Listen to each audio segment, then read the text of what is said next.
আসসালামু আলাইকুম বন্ধুরা।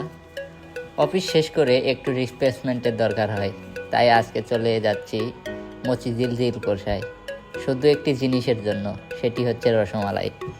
শুনেছি এখানকার রসমালাইয়ের টেস্ট নাকি একটু আলাদা, তাই ভাবলাম আপনাদের সাথে নিয়ে ট্রাই করি।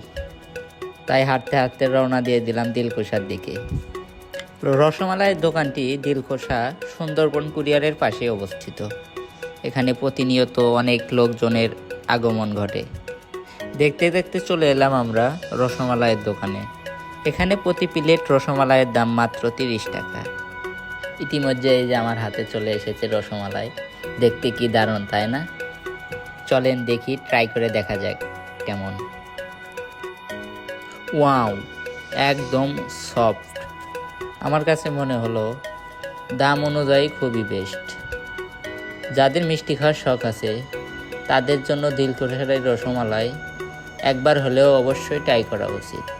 এদিকে বড় ভাই মিরাজ তার গার্লফ্রেন্ডকে সাথে নিয়ে রসমালাই ট্রাই করিচ্ছে। তাহলে আজকের ব্লগ এতটুকুই। ভিডিওটি ভালো লাগলে লাইক, কমেন্ট, শেয়ার করবেন। আর যদি আমার ইউটিউব চ্যানেলে দেখে থাকেন তাহলে অবশ্যই সাবস্ক্রাইব করবেন। আল্লাহ হাফেজ।